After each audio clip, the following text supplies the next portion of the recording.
Hillary Clinton goes off on gun control. Nicholas Kristof of the New York Times tries to explain the Second Amendment, and we check the mailbag. This is the Ben Shapiro Show.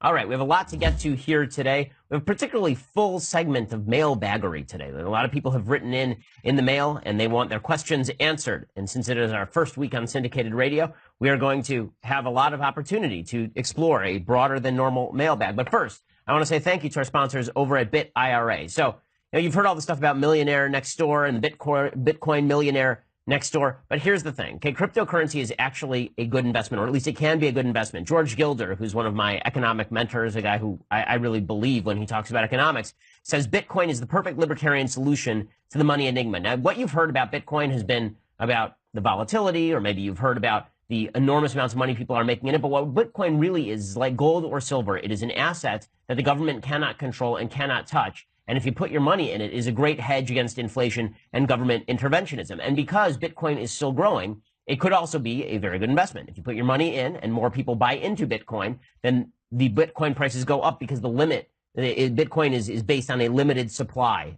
So if there's a limited supply of Bitcoin, more people are buying in, the value goes up. So if you get in early on Bitcoin, you tend to do better over time, just as if you invested in gold very early before a mass supply was increased, then you do really well on gold as well. Well, the folks from Birch Gold Group, the same people who help you purchase precious metals for your IRA, have created a new company, and it's called Bit IRA, and it helps you tap your IRA or 401k into the growth potential of cryptocurrencies. To help you learn more, Bit IRA actually offers a free copy of their essential guide to digital IRAs, which you can claim at bitira.com/Ben. That's bitira.com/Ben. If you have over $20,000 in an IRA or 401k, go to bitira.com/Ben. Get free info guide with zero obligation to you. Again, that's bitira.com/Ben. Ask all your questions, get all your answers. And then if you're interested in putting a little bit of money in cryptocurrency, again, as a hedge against inflation and government intervention, then go over to bitira.com/Ben. That's bitira.com/Ben to check it out. Okay, so Hillary Clinton is back in the news. Again, she just will not leave under any circumstances. And no matter what, she cannot be pushed out. No one will push Hillary Clinton off. I mean, she's like the Jennifer Hudson in Dreamgirls, right? She's telling you she's not going. We're the best man she'll ever know, and she's not going. So Hillary Clinton is just going to stick around, and now she's going to be talking about gun control. So she is praising the Parkland teens. She's saying they're changing the conversation. This is the great myth of the left, is that the conversation is routinely being changed, even though the conversation is exactly the same as it ever was. Here's Hillary Clinton, the worst candidate in American history who will not leave, still talking about gun control in Parkland. Very exciting to see the movement started by the students from Parkland about taking on the NRA and the gun lobby. So what we've got to do is to say, we're for the assault weapons ban, we're for universal background checks, we are going to hold elected officials accountable, and we're going to vote against those who will not agree with those particular policies. And I think we've got a real shot to defeat the NRA again, but the problem is it never ends. Oh, sorry, I fell asleep. Hillary Clinton was talking. My bad. Okay, so we're back, but she's not the only one who's pushing the idea that the gun control issue is now on the table, and Democrats finally have the advantage because of the Parkland teens. Ooh, the Parkland teens. Okay, so one of these folks who's pushing this idea is Nicholas Kristof, who is one of the worst columnists in America. He writes for the New York Times op-ed page, which, of course, means that by definition, he's one of the worst columnists in America. The New York Times op-ed page is a trash heap of misery and stupidity. But in any case, here is what he writes. He has an entire column this week talking about the Second Amendment, and it's called How to Win an Argument About Guns. So I thought to myself, well, if Nicholas Kristof knows how to win an argument about guns, maybe we'd better read those arguments, because maybe he's finally given a guide to the left on how they can defeat the Second Amendment agenda. Wow, I mean, maybe he's finally broken the code. It turns out not so much. So here's what he writes. Tragically, predictably, infuriatingly, we're again mourning a shooting, this time at YouTube's headquarters, even as the drive for gun safety legislation has stalled in Washington. Polls show that 9 out of 10 Americans favor basic steps like universal background checks before gun purchases, but the exceptions are the president and a majority in Congress. Now, this alone should make you stop and think. Well, why is it that if 9 out of 10 people think one thing, but a majority of people in Congress who are elected by those same people think another thing. Why that disparity? Well, the answer is, of course, that 9 out of 10 people do not support universal background checks. 9 out of 10 people are told a slogan called universal background checks. And then when they are told that this means that you will not be able to give your gun to your kid, right? When this means that you will not be able to buy a gun for your brother, when this means that you won't be able to lend a gun to your friend to go hunting, they go, well, that seems weird. Like I'm not up for that. So all these polls mean nothing in any case. And Nicholas Kristof continues, usually pundits toss out their own best arguments while ignoring the other side's. But today I'm going to try something new and to engage directly with the arguments made by gun advocates. Quote, you liberals are in a panic over guns, but look at the numbers. Any one gun is less likely to kill a person than any one vehicle. But we're not traumatized by cars and we don't try to ban them. So here's how Nicholas Kristof responds to this claim. It is true that any particular car is more likely to be involved in a fatality than any particular gun, but cars are actually a perfect example of the public health approach we should apply to guns. We don't ban cars, but we do work hard to take a dangerous product and regulate it to limit the damage.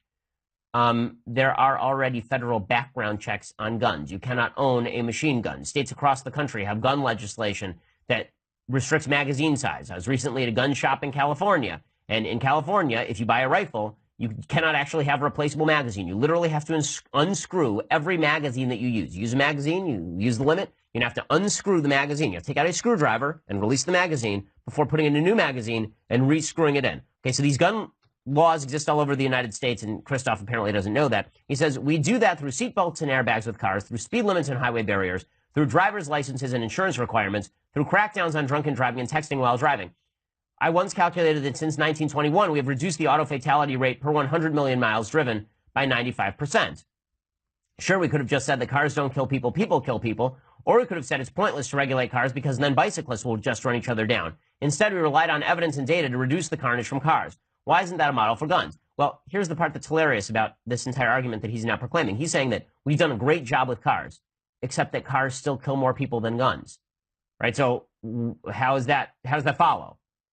Right? If the idea is that all these regulations on cars have made them less deadly, why is it that guns, as a percentage of the population, you know, the guns, the number of guns in American society has increased wildly since 1994, and yet the gun death rate in the United States has decreased wildly since 1994. He just sort of skips over that part. Okay, Nicholas Kristof continues. Because of the Second Amendment, the Constitution doesn't protect vehicles, but it does protect my right to a gun. He says, yes, but courts have found the Second Amendment does not prevent sensible regulation. There is no constitutional objection to say universal background checks to obtain a gun. It's crazy that 22% of guns are obtained without a check. Again, he's right on this one. Okay, there is nothing in the Constitution that says you cannot have a universal background check.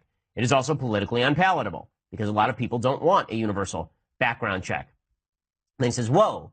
Again, this is Kristof going back and forth trying to explain why all the conservative arguments on guns are wrong. He says, whoa. You're inflating the gun violence numbers by including suicides. Almost 2/3 of those gun deaths are suicides, and the blunt reality is that if someone wants to kill himself, he'll find a way. It's not about guns. Because actually, that's not true. Scholars have found that suicide barriers on bridges, for example, prevent jumpers and don't lead to a significant increase in suicides elsewhere.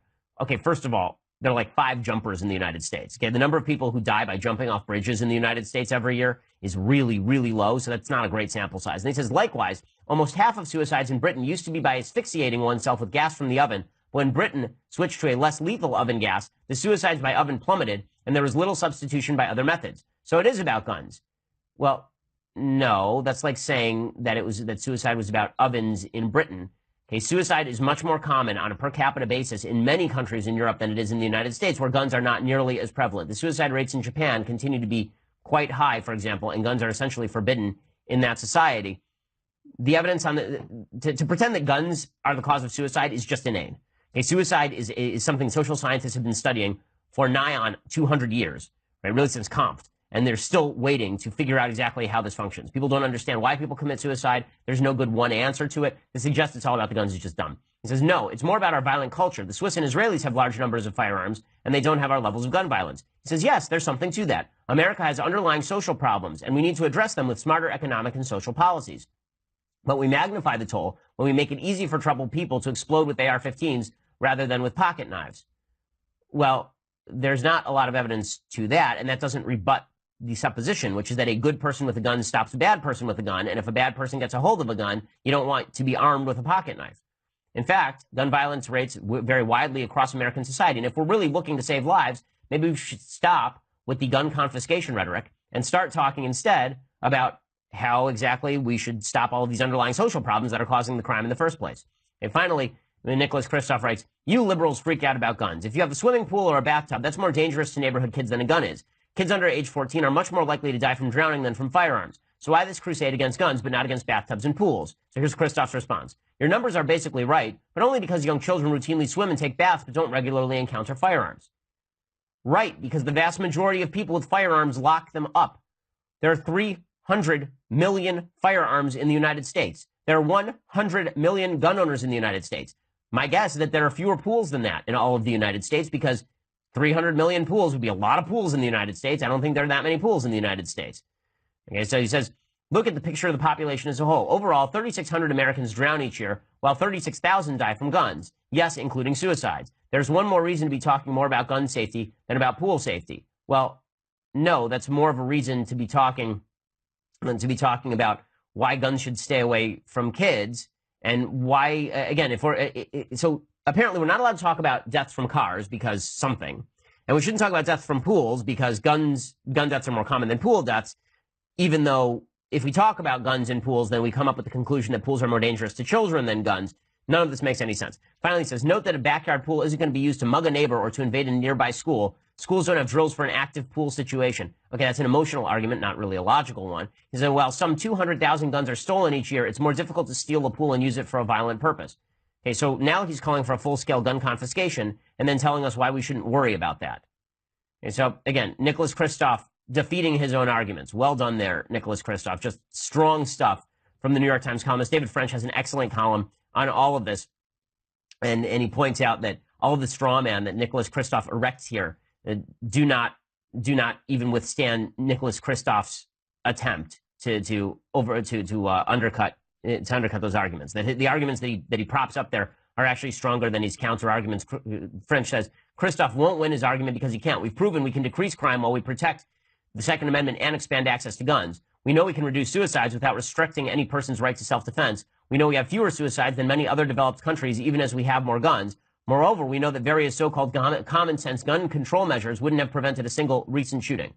And David French certainly is right about all of that. Okay, so in just a second, I want to discuss the latest over at Facebook, where disaster has broken out yet again, but this time over something that I don't really think is Facebook's fault. First, I want to say thanks to our sponsors over at Skillshare. So, Skillshare is the place to go for you to broaden and deepen your resume. Okay, you need to make your skill set better. You do. If you want a better job, if you want to raise the job that you are currently at, you need to go to Skillshare.com and take a class with the experts over there. Skillshare is an online learning platform with over 18,000 classes in design, business, technology, and more. You can take classes in graphic design. We here at the office take social media marketing, search engine optimization.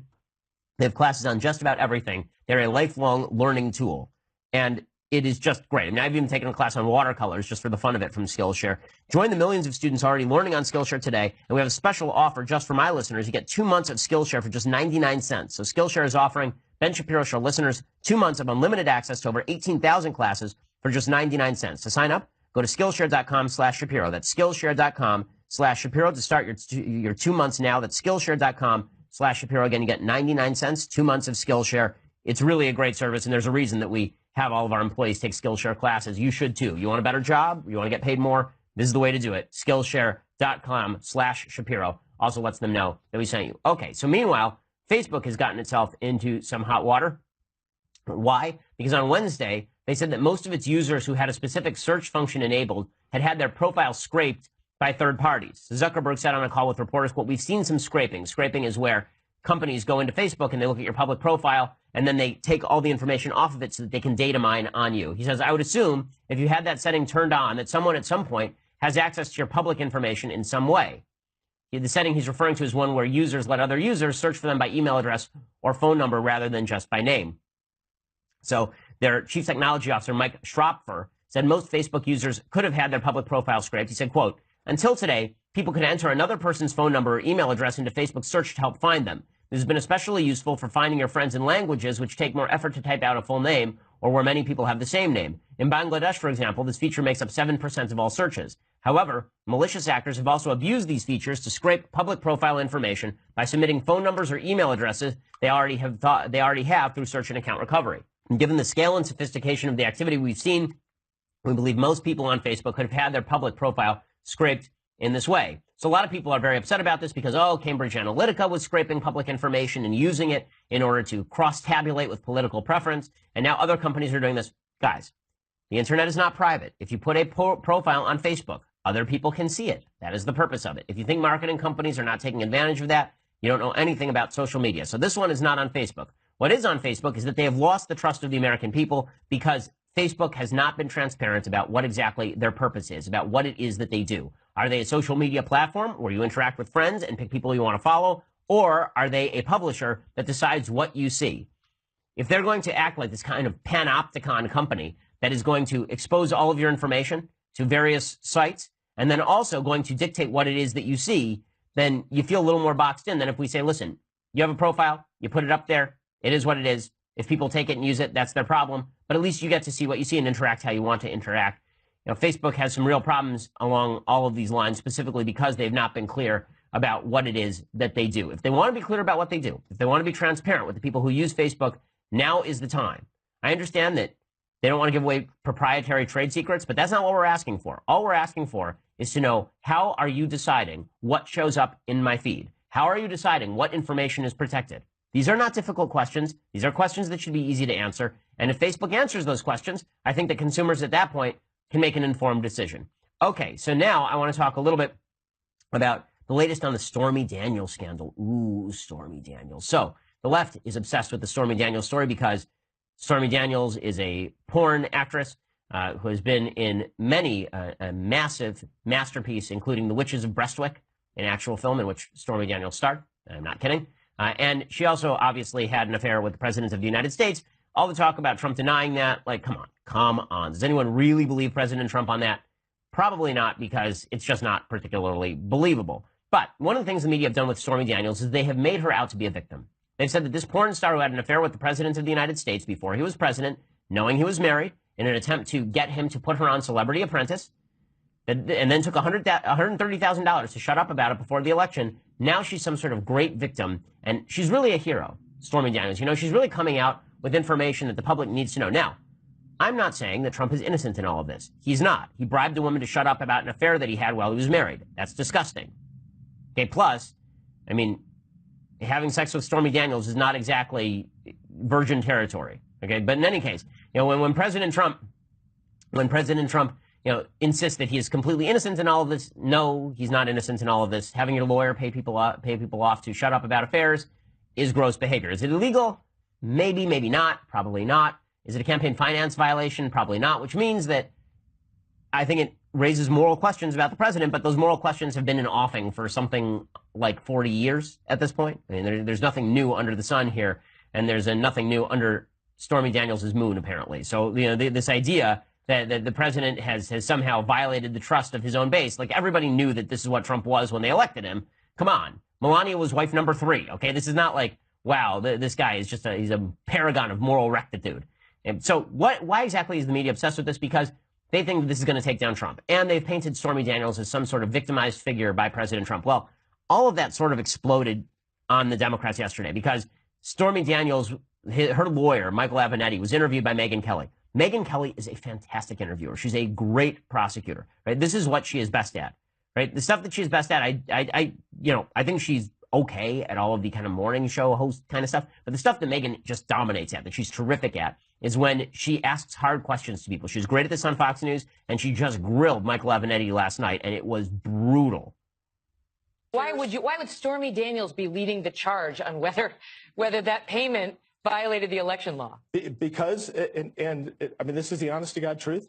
This is a principled woman at this point. She wants the truth. She wants the truth. Now they're laughing at you. She's so principled that 11 days before the election, she had information about the possible next president having an extramarital affair with an adult film actress, and she shut up about it in exchange for just over $100,000. Yeah, and I think she's providing an explanation as to why that is. Because she wanted the money. She wants the truth to be known to the American people. Now, then why'd she take the money? Why didn't she just talk 11 days before the election? You'd have to ask her that. I don't have an explanation. Come on. She wanted the dough. Okay, so this is where Megyn Kelly is fantastic. If every show were like this with Megyn Kelly, her ratings would be phenomenal because that's amazing television. That is so good. And she's exactly right, of course. It's amazing how the media can't stand any of the psychological cognitive dissonance that people experience every day.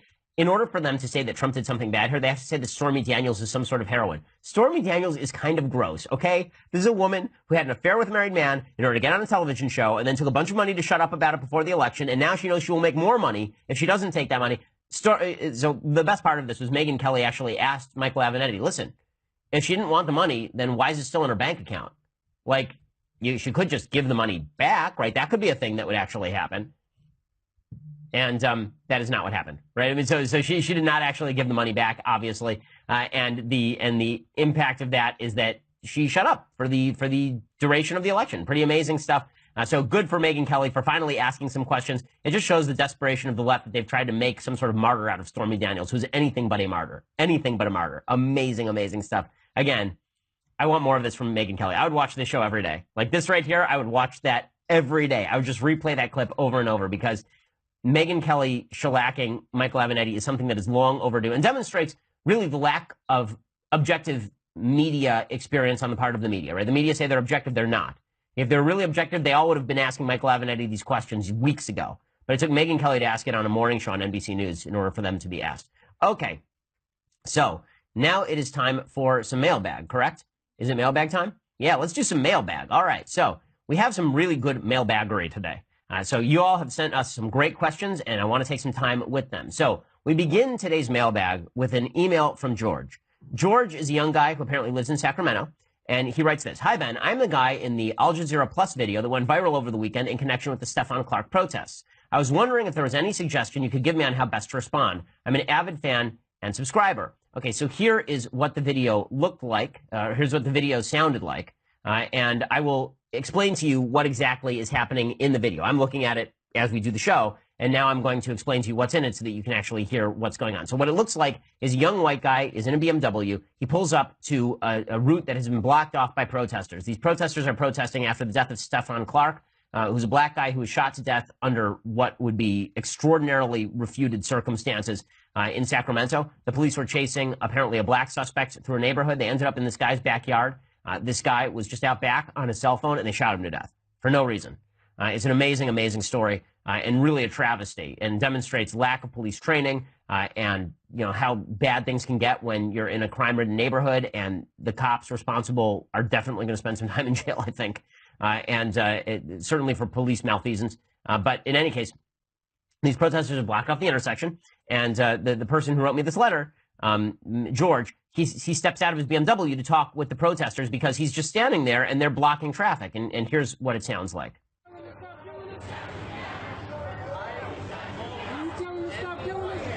He says, you can tell by the way he answered all the people yelling at him. He says, do you honestly expect this medium of protesting is going to serve your purpose well? Do you truly believe that? He said, I'm not going anywhere.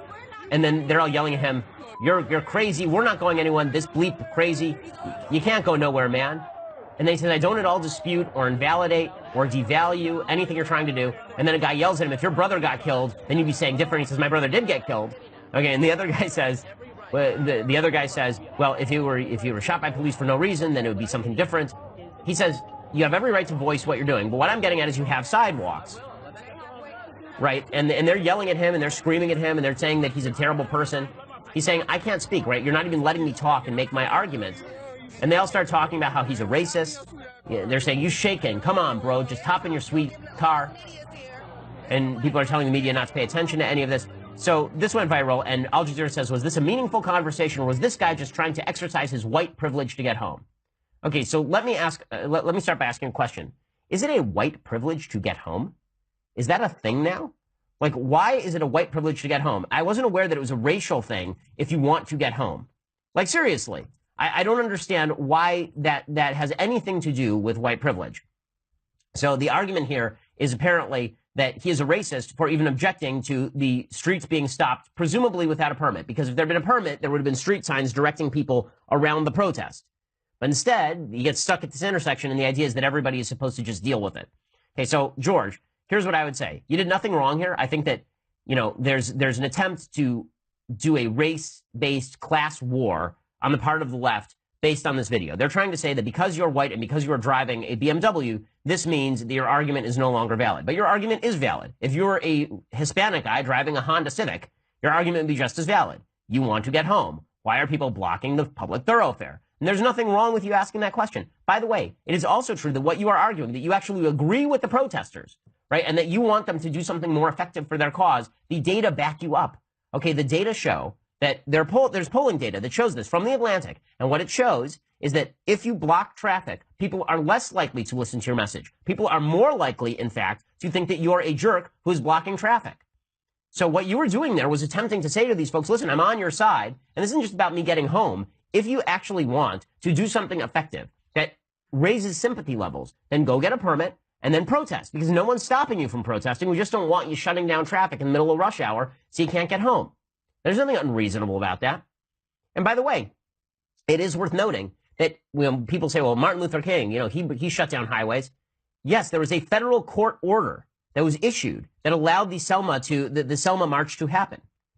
Okay, so the entire history of the Selma March is really, really interesting. And there's an interesting column by a guy named Ronald Krostasinski that was written in 2015 for the LA Times, in which he talks about the legality of the Selma March. So first of all, he's a professor at the University of Alabama Law School, is this professor. And he served as a law clerk to Judge Frank Johnson in 1991, 1992. So first you have to determine, is the purpose of the march to get arrested? Sometimes the purpose of the march is to get arrested because you want to show that you are being arrested for an unjust reason. But it is also worthwhile noting that a lot of the time you can have a protest, and the goal of the protest is to gain public sympathy, and the worst way to do that is by shutting down traffic. So here is what this law professor writes, quote, to mark the 50th anniversary of the Selma Marches of 1965, we'll replay the inspirational words of Reverend Martin Luther King Jr., recount the courage of the marchers in the face of police brutality, and recall the shock to the conscience that led to the passage of the Voting Rights Act. But we should also consider an important question. Could a march like Selma happen today? The 52-mile march down U.S. Highway 80 on March 21st through 25th required more than determination. It required a court order. After Alabama state troopers and local sheriff's deputies attacked the 600 people crossing the Edmund Pettus Bridge on Bloody Sunday, March 7th, the Southern Christian Leadership Conference went to federal court on Monday. They asked for an immediate injunction ordering Alabama state officials to permit the march to proceed. They didn't get it, but U.S. District Court Judge Frank M. Johnson, Jr. scheduled a hearing for later that week. In the meantime, he ordered the SCLC not to march from Selma to Montgomery.